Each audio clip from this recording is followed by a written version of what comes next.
And so I know during my Inconvenient Truths that I was speaking to some composers who do not play like an acoustic instrument. And that's okay. But that doesn't mean you should not be performing the music. Even if you have to take it slow, even if you have to take it measure by measure. If you treat your DAW as an instrument and treat recording as a performance, it's going to elevate your cues. It really, really is.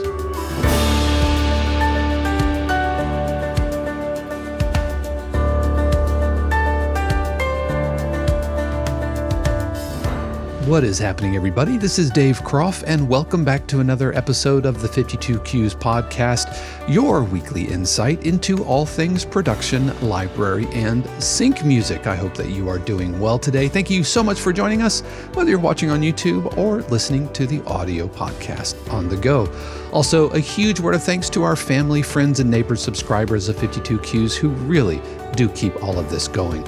If you want to learn more about 52 Cues, how to join us, as well as supporting the channel, then be sure to stick around because I'm going to be talking about that a little bit more later in today's episode. Speaking of today's episode, our main topic is approaching the DAW, the DAW, whether it's Logic, Ableton, Reaper, FL Studio, whatever. This is a DAW agnostic show, but approaching the DAW as an instrument, both in practice and performance. And so today we're going to be talking about approaching the DAW as an instrument to increase our creativity, our output, our speed, and our fluency in the DAW. So more of that here in just a little bit. But how was my week? It was a pretty good week. Just last night, or yesterday afternoon, Shannon and I headed out to Cape Canaveral, and we watched live the liftoff of the Falcon 9 Heavy rocket. I guess it was Falcon Heavy rocket yesterday. This was my first in-person launch. I've tried to see two other launches before, but they got scrubbed. And so Shannon has seen a couple, but this was my first one. And if you want to see a video of it, I posted the first 30 seconds of the launch over on the 52 Cues Instagram. You can check that out. And the reason there's only 30 seconds is because I also brought my Zoom recorder. I have a Zoom H6, and so I wanted to get some field recording of the launch.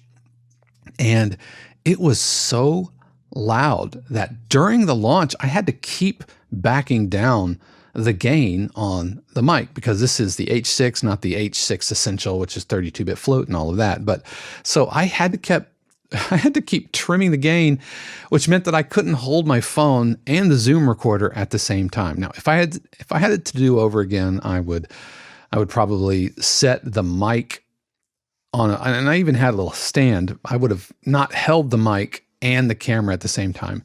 But if you want to see a video of that, you can check out the 52 Cues Instagram at 52 Cues. And as far as the sound design and the sound that I got, I was really, really impressed. I was impressed with how loud it was. Even with like my naked ears, the sound of the rocket, especially the Falcon Heavy, which is essentially 3 Falcon rockets tied together, all lifting off at once, it sounded like a microphone clipping. That's actually what the sound of the rocket going off sounded like. So I'm looking forward to like bringing that in and making granular pads with it and all. I don't know what I'm going to do with this sound. I just knew that I had to bring a field recorder, and it also makes a tax write-off for dinner and and the gas and all of that. But that's not why I did it. I wanted to record that. But again, check out Instagram at 52 Cues, and you can see for yourself what the first 30 seconds of the launch looks like. And again, I had to put the phone down so that I could fuss with the Zoom recorder. That's why it's only 30 seconds. In other news, and I mean that quite literally, we don't talk a ton about news on the podcast here, but man, There's no getting around this AI thing. And I know, just a few weeks ago, we did a whole episode on my getting copyright notices or content ID notices from using some AI loops. Well, the RIAA has brought suit, and they are representing the three big music labels, Sony, UMG, and Warner Records. And they are suing Suno and Udio over copyright infringement. And the key allegations are that all companies, like all other enterprise, must abide by the laws that protect human creativity and ingenuity. There is nothing that exempts AI technology from copyright law or that excuses AI companies from playing by the rules. These lawsuits seek to enforce these basic principles. There is both promise and peril with AI. As more powerful and sophisticated AI tools emerge, the ability for AI to weave itself into the process of music creation, production, and distribution grows. If developed with the permission and the participation of copyright owners, generative AI tools will be able to assist humans in creating and producing new and innovative music. But if developed irresponsibly without regard for fundamental copyright protections, these same tools threaten enduring and irreparable harm to recording artists, record labels, and the music industry, inevitably reducing the quality of new music available to consumers and diminishing our shared culture. Building and operating these services requires at the outset copying and ingesting massive amounts of data to quote-unquote train a software model to generate outputs. For these services, this process involved copying decades worth of the world's most popular sound recordings and then ingesting those copies to generate outputs that imitate the qualities of genuine human sound recordings. When those who develop such services steal copyrighted sound recordings, the service's synthetic musical outputs could saturate the market with machine-generated content that will directly compete with, cheapen, and ultimately drown out the genuine sound recordings on which the services were built. Given that the foundation of these businesses has been to exploit copyrighted sound recordings without permission, they have been deliberately evasive about what exactly they've copied. This is unsurprising. After all, to answer that question honestly would be to admit willful copyright infringement on an almost unimaginable scale. Of course, it's obvious what these services are trained on. They copied plaintiffs' copyrighted sound recordings en masse and ingested them into their AI models. These products can only work the way they do by copying vast quantities of sound recordings from artists across every genre, style, and era. These services are not exempt from copyright laws that protect human authorship. Like any other market participant, they cannot reproduce copyrighted works for a commercial purpose without permission. Heedless of this basic principle, their unauthorized copying erodes the value and integrity of plaintiffs' copyrighted sound recordings with rapid and devastating impact. These services generate music with such speed and scale that it risks overrunning the market with AI-generated music and generally devaluing and substituting for human-created work. The services cannot avoid liability for their willful copyright infringement by claiming fair use. The doctrine of fair use promotes human expression by permitting the unlicensed use of a copyrighted work in certain limited circumstances, but the services offer imitative, machine-generated music, not human creativity or expression. Since the day they launched, the services have flouted the rights of copyright owners in the music industry as part of a mad dash to become the dominant AI music generation service. Neither these services nor any other generative AI company can be allowed to advance toward this goal by trampling the rights of copyright owners. That's directly from the lawsuit. And I don't think there's any putting this genie back in the bottle. I actually really like this lawsuit. I think there are these key takeaways are some of my concerns as well. Yesterday during the PMA monthly coffee hour Zoom networking session, this came up in one of our breakout rooms. And the question was raised, like, what's the end goal here? What's the end game? Do we want Udio and Suno to be completely shut down? I don't, just another one will pop up.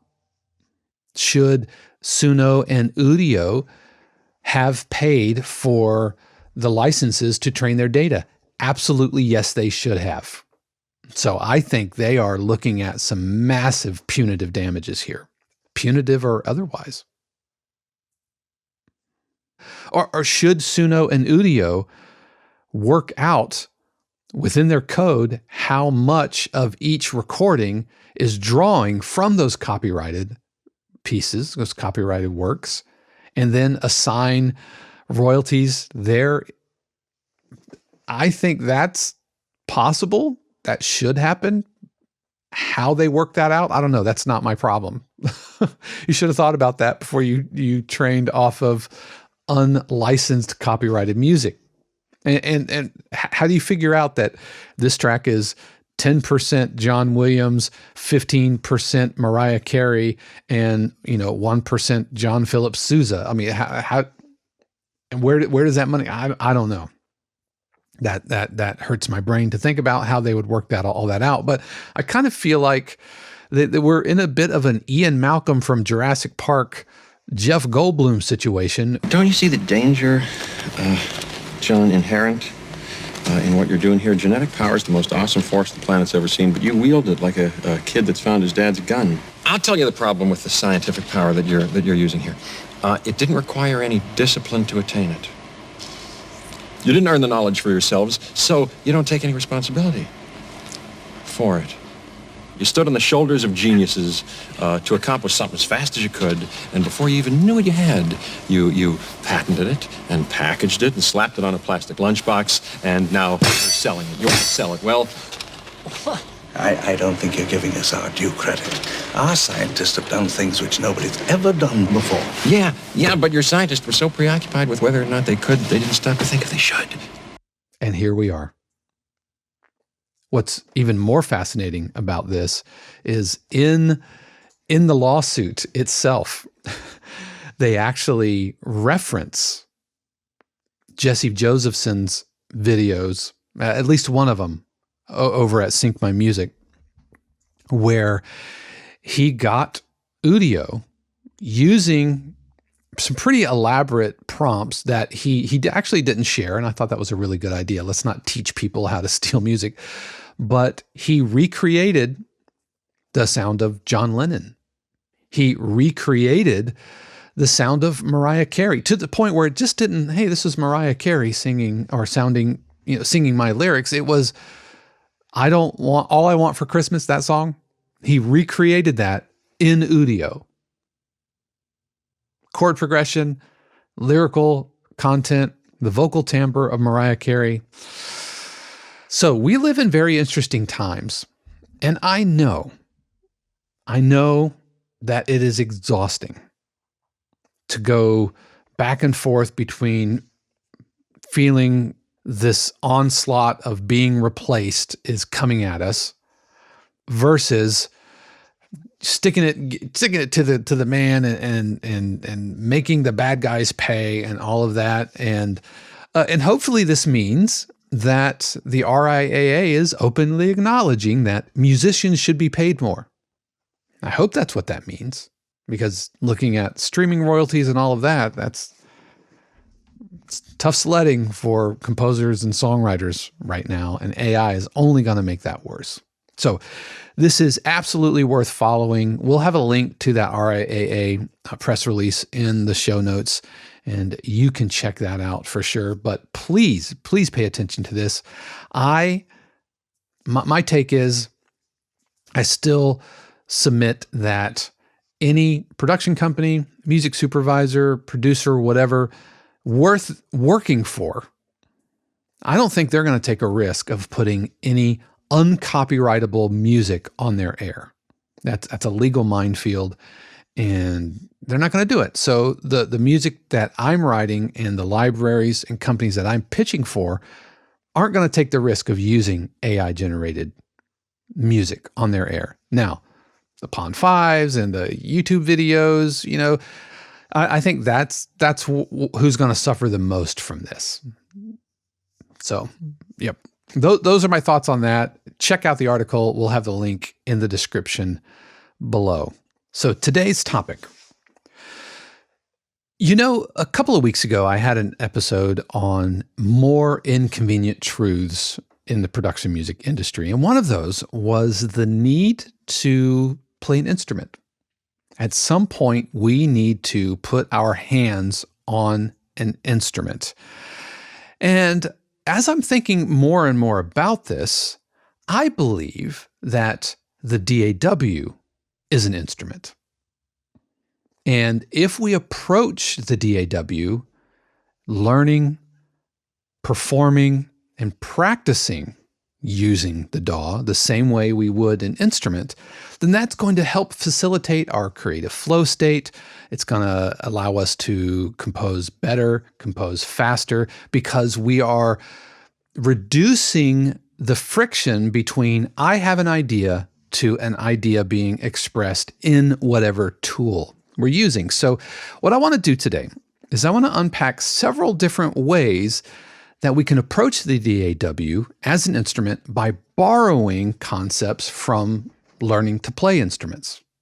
Now, I still submit that learning to play a physical musical instrument is hugely valuable. Even if you suck at it, I promise you, it will improve your overall musicianship. I love learning new instruments. I love finding interesting, quirky instruments and learning them. And I'll buy them on Amazon. Last year, bought one of these guys. This is a jaw harp. Have I showed this on the podcast? This is a jaw harp. It was not expensive at all, but yep, this was like my best purchase of 2023. I've put it on several dramedy cues, and I could either like try to find the world's best jaw harp library, or I could spend like, I think this was $8 and buy one, watch a few YouTube videos, and be good enough. I'm not good at jaw harp. There are some amazing jaw harp virtuosos out there, but I'm good enough. Likewise, my shakuhachi, which still, I made a goofy YouTube short about learning to play this, and I'm so embarrassed because I mispronounced shakuhachi and I pronounced it shakahachi. It sounds so American, but I've really been enjoying learning to play this. Let's see how good I've gotten. Yeah, not too bad. This is a didgeridoo. Now, I learned didgeridoo back in Memphis. This is a box didgeridoo, which is essentially the tubing of a didgeridoo in a container, if you will, a wooden container. And let's play a little bit of this.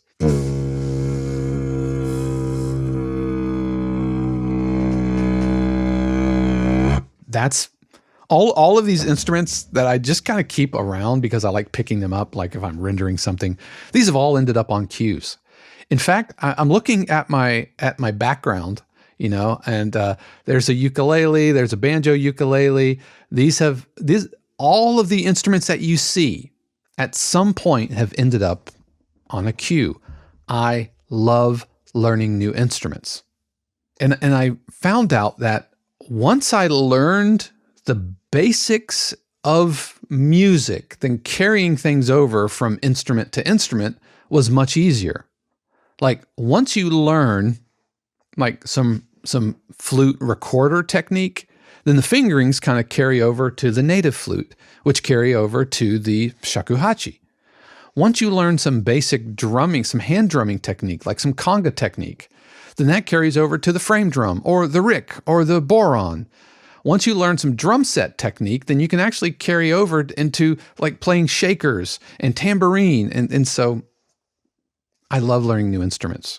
And I've realized that learning the DAW is the same. It's the same as learning any instrument. So if you're learning to play an instrument, and let's say the saxophone, just because I was really terrible at it. And my poor office mates back in Visible Music College in Memphis, who had to listen to me squawk on my alto saxophone.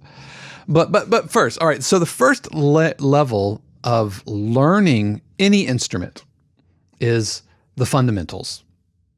Mastering the basic fundamentals of the instrument. So if you're learning something like a saxophone, that might mean the fingerings. Where to put your fingers. How do you actually shape your mouth to make sounds? And when you first start, it sounds terrible. Then it should be terrible because you're just getting started. Where do you put your fingers? And you're going to look at charts, and you'll have a fingering chart, and you're going to have to look, if you're learning guitar, you're going to have to look at your hands or whatever. But with saxophone, it's just a lot of, this isn't comfortable, and my fingers have to stretch. Well, in the DAW, it's the same way. Learning the basic parts of the tool, and that could be the interface. Where is the transport control? Where is the MIDI window? Where are the modulation parameters? Where is the play button versus the record button?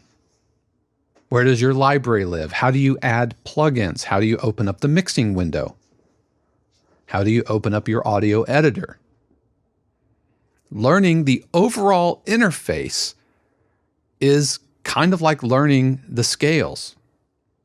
Learning the fingerings, that's learning the shortcuts. Because the more you have to drag your mouse around into the interface, that's the more you have to do that, the slower your creative process is.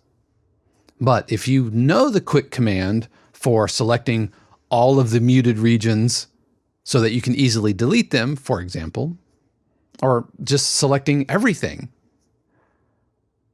If you know the shortcut for going forward a bar and backwards a bar, if you know the shortcut to open up your MIDI window or open up your mixing window, that's like memorizing the fingerings of a C major scale on a sax. That's like memorizing, how to do this arpeggio. There's been stories of saxophonist John Coltrane, who would play a C major scale in a corner for like an hour, just a C major scale, up and down, up and down.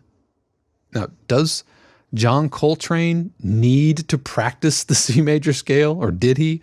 No, it wasn't because of fingerings, it was for fluidity. Because at some point, a flip kind of switches, and you're no longer thinking about where you're putting your fingers, and more that the instrument is producing the sound you want and the sound you are going for.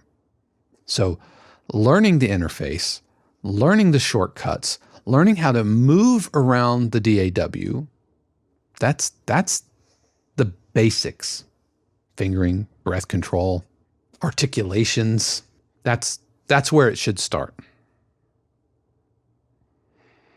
And then, once you start learning the fingerings, then the next aspect is how can you start expressing yourself through the instrument? If you're learning saxophone, this is things like, learning dynamics and vibrato and phrasing and licks and other idiosyncrasies, if that's the right word, of the instrument itself. And so how can you take those notes and make them as expressive as possible? In the DAW, automation. Getting comfortable with opening up automation lanes and learning how to automate things like modulation, expression tools, panning, filters, being comfortable with those things. Which, admittedly, I don't do a ton of that by drawing things in, This is where I rely on MIDI controllers so that as I am performing, I am adjusting things in real time. I very rarely draw in automation, but I use MIDI controllers that allow me to input that performance into the DAW. Because ultimately, that's the human aspect that AI, not yet, it's coming, but AI can't do that well. And I think that's the thing that's going to be at an increasing premium. And this isn't all about AI or whatever, but I am focusing on the expressive techniques that I can communicate in the DAW, like automation and modulation.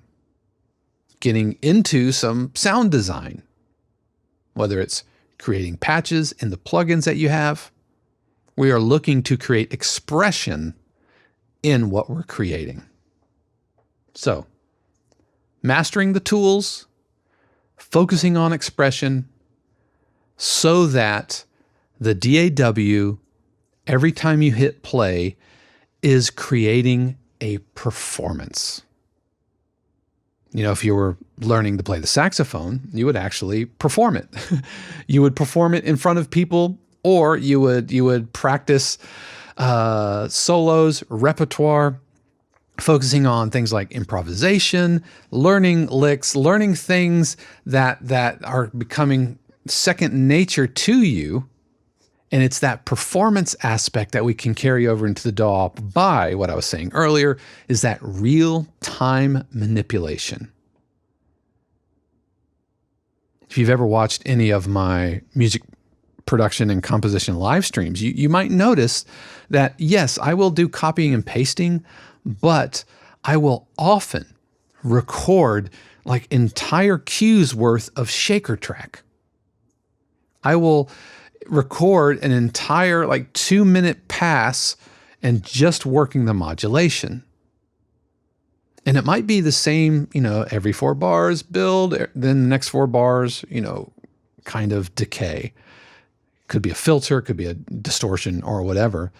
But I will perform those often in real time so that it creates a dynamic, imperfect, non-looped performance. Now, obviously, if I'm doing something inherently loop-based like hip-hop, I don't do this as much, but anything with an acoustic instrument that I am looking to replicate in the VSTs or in my library, if I am doing anything like tension, drama, anything that has to have an emotional quotient, then I am going to perform that as many times as needed. If I have string parts, like a string ostinato, and I need to add an octave above it, I will often perform the octave. I won't just wholesale grab the notes and bump them up the octave. Can I get away with faster production that way? Yes. But that little extra 5 or 10% of humanity, I think, adds up over the course of an entire cue, and certainly over the course of an entire career. So when I take a second pass, an octave up, I'll re-record it, I'll re-enter it, won't just copy and paste, so that when I go and adjust the quantization, it's not all 100%. It's usually between 75 and 90%, and the notes start kind of moving around. They're not all on the grid. And because I recorded them separately, it creates beautiful, beautiful imperfections. And so I know during my Inconvenient Truths that I was speaking to some composers who do not play like an acoustic instrument. And that's okay. That's okay. But that doesn't mean you should not be performing the music. Even if you have to take it slow, even if you have to take it measure by measure, even if you have to go in and map all of your knobs on your keyboard and everything, I'm telling you, if you treat your DAW as an instrument and treat recording as a performance, it's going to elevate your cues. It really, really is. Okay, so moving on. How do we continue to practice the DAW like an instrument? Well, if you were learning to play saxophone and you've got the fingerings under your belt, and you're working on dynamics and vibrato and phrasing and breath control and improvisation, and you're working on manipulating your instrument in real time to create the thing in your mind. Well, the only way that gets better and the only way that comes second nature is practice. You've got to do the reps. You just got to do the reps. So, if I was playing saxophone, I would start every session by working on my scales, working on some arpeggios, maybe an etude, something that I already know.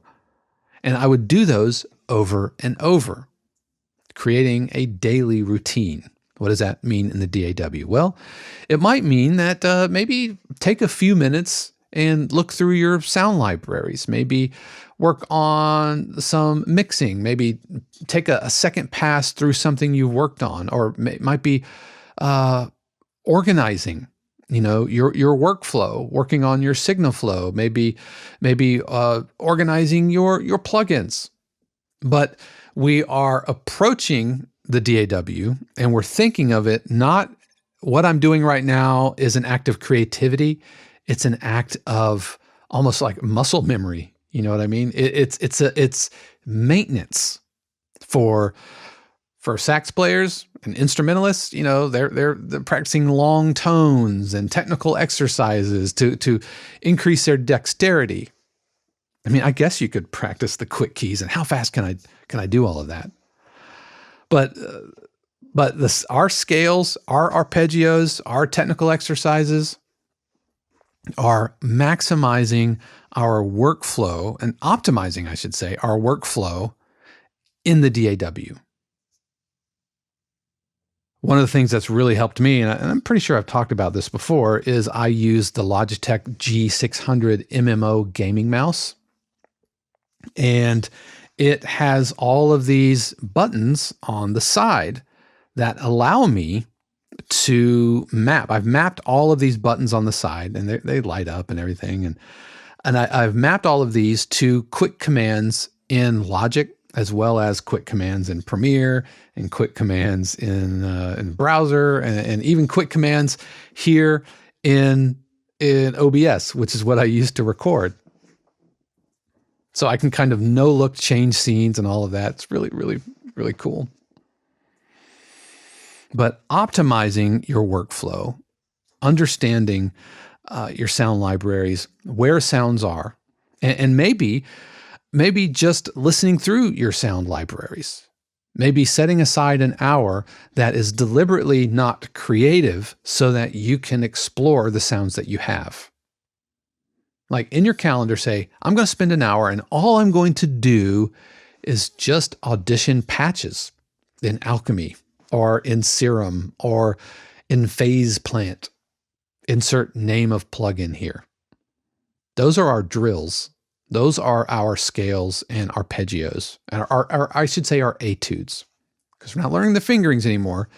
Now we're allowing those fingerings to become second nature, so that when we're in the creative flow and we think, oh, I need a sawtooth wave that has distortion on the modulation, and because I've done the homework and the reps ahead of time, I don't get bogged down in auditioning patches. No.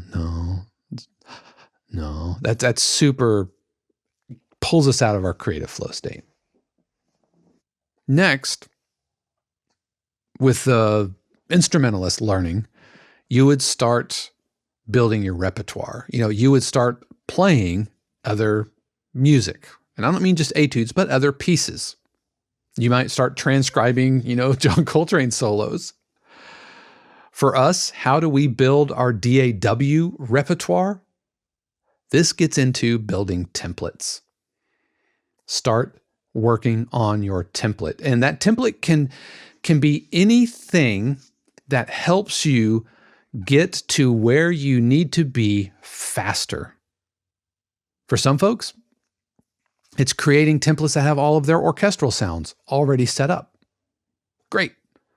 I don't do that because I don't write that much of the same type of music over and over, but I have done a lot of work in setting up patches in Logic, because you can save sound sets and as patches, and I've spent a lot of time organizing that. I've also set up my template in Logic that has the effects that I use, my reverbs, delays, parallel compression. Those are all baked into my template. All of my tool sets and my screen sets and where windows are, those are all baked into my template. But I've also heard of some composers who will have a template for dramedy music and a template for hip-hop cues or trap cues and a template for pulsing tension that will have the instruments, or the plugins, I should say, that they know that they will need. There are 3 instances of Omnisphere, 2 instances of Zebra. Here's damaged drums and all of that. It's setting aside time that isn't supposed to be creative time, because often that's just a form of procrastination. At least it is for me, organizing my library and my plugins and doing sound auditions when I should be writing is kind of a form of procrastination, which is usually coming out because of some kind of resistance. Stephen Pressfield resistance could be creative block. It could be fear of not getting it right. It could be motivation issues or whatever. But building your repertoire, working on your templates, your patch list, knowing what sounds you have, and getting comfortable with the DAW and doing the reps and doing the repetition. And then finally, if you are learning to play a saxophone, you would be doing a ton of listening and critically listening. You would be listening to Charlie Parker, John Coltrane, Coleman Hawkins, Ornette Coleman. You would be listening to all of these other saxophone players. Now, these all just happen to be jazz. And you would allow those things to influence you. And so, one way that I critically listen, if you will, in the DAW is I will often study other people's usage in the DAW. One of my new favorite Logic YouTubers is a producer named Sides. And she is fantastic. And even though I have been teaching DAW on a collegiate level for 12 years, I am still learning new things about Logic, new quick commands, new shortcuts, new presets. And so I watch Logic videos all the time. And so whatever the DAW you are using, watch other people using the DAW. And I promise, whatever DAW you're into, there are YouTubers out there who are into it, as passionate about it as you are. Go watch someone use the DAW that you are using. I promise you, you will learn something. So, rundown again, starting with mastering your tools, your interface, learning your shortcuts, learning what plugins you have. Next, learning the expressive techniques. How do you work automation? How do you program modulation, and knowing the expression pedal, and how to adjust velocities, and how to adjust sustain pedal, all of those parameters.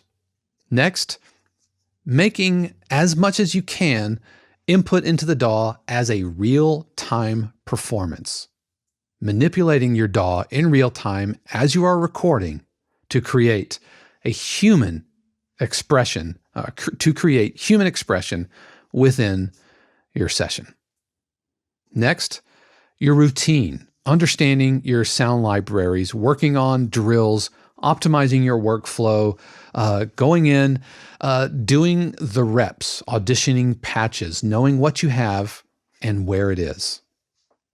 Next, building your repertoire, working on your templates, understanding how you can set up your session ahead of time to facilitate getting into the flow state as much as possible. And then finally, critical listening.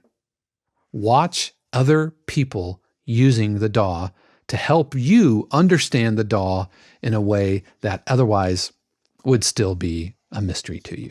So that's how I approach the DAW. I approach it like an instrument. And getting fluency in the DAW is all about reducing the time and the friction between I have an idea and it being into the DAW. But what about you? What are your thoughts? Do you have anything that you do in the DAW that you approach like an instrument? I'd love to hear from you. Please let me know in the comments below. I read all of those and I would love to get your comments. All right, we are going to take a short break and I'm going to give you a little bit more information about 52Qs, how you can join 52Qs, and some of the benefits of being a paid subscriber. And when we return, we are going to take a listen to Truth Serum, which is a cue that I wrote last week, which features nearly all of the sounds created from scratch. Every week I talk about how this episode and the podcast and the community, the channel, would not be possible without the amazing support of our family, friends, and neighbors, subscribers of 52Qs, who do pay their actual real-life money to keep all of this going. And in addition to being thriving members of the community, as well as supporting me and Shannon and everything that we're doing here, they also receive extra perks like live streams, workshops, Zoom feedback sessions, hundreds and hundreds of hours of video archives, weekly cue breakdowns, production music almanac, living ebook, and the opportunities to submit to real music libraries. Now, it's free to join 52Qs. You can just go to 52qs.com and sign up, be a member of the community. We would love to have you. It will always be free to join the community. But if you've been watching, or if maybe this is your first time, but if you're wondering, is there a way to kind of level up my production music skills in the industry, meeting like-minded, super friendly, very generous composers, then why don't you think about subscribing? Memberships start at around $4 a month, and we would love to have you. Again, that's 52qs.com.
So that was Truth Serum, which was written actually over the last several weeks because it contains patches which I created from scratch in Serum, which I demonstrated during some live streams.